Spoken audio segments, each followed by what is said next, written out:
पहली खाता आप देखिए टीआरएस का तेलंगाना में, आपको बता दें नाजरीन, पहली सीट जीत चुकी है टीआरएस 90 पर 90 सीटों पर वो आ गया, तो एक सीट पर खाता यहां पर तेलंगाना में खोल दिया है। करीमनगर का असेंबली हलका है, करीमनगर सबसे पहला नतीजा टीआरएस ने तेलंगाना में खोल दिया है, जीत दर्ज कराई है टीआरएस ने। जो रुझान हम दिखा रहे थे, रुझान अब नतीजों में बदलना शुरू हो गया है। टीआरएस की तरफ से पहली जीत जो दर्ज की जा चुकी है वो करीमनगर हलके से है और एक सीट पर जीत दर्ज हो चुकी। जिलानी, एक और अहम यहां पर बात है करने की, वो ये है कि छत्तीसगढ़ में कांग्रेस जो है बिल्कुल बहुत ज़्यादा, यानी कुल 90 सीटों के लिए वहां पर इंतखाबात हुए, 90 में से 60 पर कांग्रेस अभी लीड ले रही है। मतलब जो एग्जिट पोल ने जो रुझान दिया था उसके बरखिलाफ छत्तीसगढ़ जो है बहुत मंजर बदल रहा है। बिल्कुल। और दूसरी एक और बात है यहाँ पे, देखिए आप मध्य प्रदेश में अक्सर जो एग्जिट पोल थे उन्होंने कांटे की टक्कर की बात की थी, लेकिन मध्य प्रदेश में अब यह देखा जा रहा है कि कांग्रेस 109 यानी कि रुझानात में कांग्रेस बीजेपी से आगे निकल गई है। तो ऐसा लगता है कि या तो कंफर्टेबली कांग्रेस, अगर रुझान जो है वोट में तब्दील होता है तो इख्तिदार में आने की पोजीशन में होगी, या नहीं तो जो अदर्स हैं जिनमें छोटी पार्टियां हैं उनका रोल जिलानी बढ़ जाएगा। इस बारे में हम बात करेंगे। हमारे साथ मौजूद हैं, हमारा अच्छा खासा पैनल मौजूद है। अल नसीर जकरिया हैं कांग्रेस से, मुमताज रिजवी हैं सीनियर जर्नलिस्ट, अर्जुन जोशी हैं आम आदमी पार्टी से और आशीष मिश्रा हैं बीजेपी से। आशीष जी, आपके पास पहले सवाल लेकर आ रहा हूं।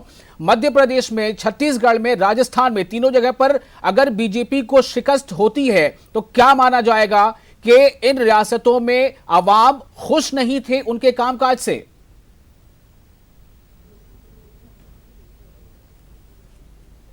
है अभी 1-2 घंटे ही हुए हैं, तो इस बात से मैं पूरा सहमत नहीं हूँ। जहाँ तक खुश और नाखुश की बात है तो सरकार वहाँ जो स्टेट लेवल पे जो उन्होंने सरकार ने काम करी थी वो बहुत ही अच्छा काम किया था जी, और उसका रिजल्ट अभी हमें समझ में नहीं आ रहा है, कभी रिजल्ट पूरा आना बाकी है। इस पे मैं पूरी तरीके से मैं सहमत नहीं हूँ इस रिजल्ट से। लेकिन आप देखिए कि 10 सीटों का फासला हो गया है। बीजेपी 100 पे लीड कर रही है मध्य प्रदेश में, तो कांग्रेस 109 पर लीड कर रही है। जगह जगह की जो मशीनें हैं वो जब आती हैं, काउंटिंग जब स्टार्ट होता है तो आप एरिया वाइज होता है, आप थोड़ा सा इंतजार कीजिए। नहीं, मैं तो इंतजार कर ही रहा हूं, साथ ही आपको भी इंतजार करना होगा शायद, क्योंकि जो उम्मीदें जिसकी थी। मैं भी इंतजार करूं। अल नसीर जकरिया आप हमारे साथ हैं। मध्य प्रदेश में बहुत कांटे का मुकाबला दिखाया गया था, बल्कि अक्सर एग्जिट पोल में मध्य प्रदेश में बीजेपी को लीड दिखाया गया था। अभी जो ट्रेंड आ रहे हैं उसके मुताबिक मध्य प्रदेश में कांग्रेस आगे है, लीड में भी 109, 108 पे चल रही है। छत्तीसगढ़ में तो कांग्रेस कंफर्टेबली बहुत आगे है, राजस्थान में भी कांग्रेस बहुत आगे है। क्या इसका मीनिंग क्या निकल रहा है अल नसीर जकरिया?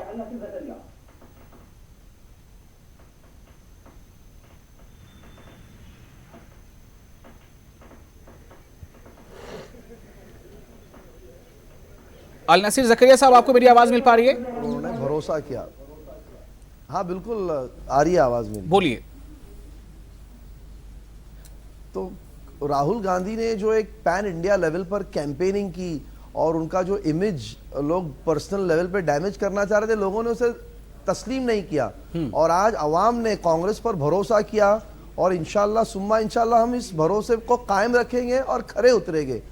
आप अगर देखें तो इन 3 रियासतों में जो वो कहते विकास जी, तरक्की और गुजरात मॉडल, ये कहीं नजर नहीं आया, बल्कि कांग्रेस के मैनिफेस्टो में हमने ऐसी पॉइंट्स लिखे, मेंशन किए, जिससे आवाम से हम कनेक्ट कर पाए और उनको उम्मीद है कि आने वाले कल में हमारा मुस्तकबिल अच्छा होगा, चाहे वो किसान हो, नौजवान हो, महिलाएं हैं और सीनियर सिटीजन्स हैं। तो हमने सिर्फ जुमलेबाजी नहीं की, हमने वादे ही किया और उस पर खरे उतरेंगे। तो 4-4.5 साल में तो मरकज में देखे आपने क्या हाल हुआ। अभी तो उसको जुमलाबाजी ही माना जाएगा, क्योंकि अभी आपने वादा किया है। अभी तो काम करने का मौका अगर आप इक़्तिदार में आते हैं तब समझा जाएगा। अभी तो एक तरह से यही कहा जाएगा कि भाई आपने वादा किया, आपने जुमले से बांधा है। हम जुमलेबाजी नहीं करते, माफ करना, हम जुमलेबाजी नहीं करते, हम वादे भी नहीं करते, हम काम करके बताते हैं। या फिर वो कर्नाटक में जो किया उसकी मिसाल बार बार राहुल गांधी दे रहे थे, लोगों को कांग्रेस पर भरोसा रहा, वो एक मिसाल दी गई थी राहुल की तरफ से। नासिर, क्या कहेंगे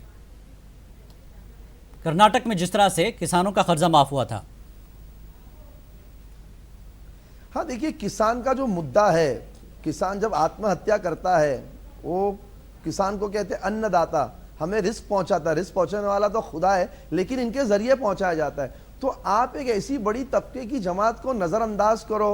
आपने अगर बड़े बड़े इंडस्ट्रीज को कर्जे माफ किए तो गरीब किसान का क्यों नहीं? अल नसीर ज़करिया साहब, थोड़ा आपको रोकना चाहूंगा, सीधे रुक करते हैं जयपुर का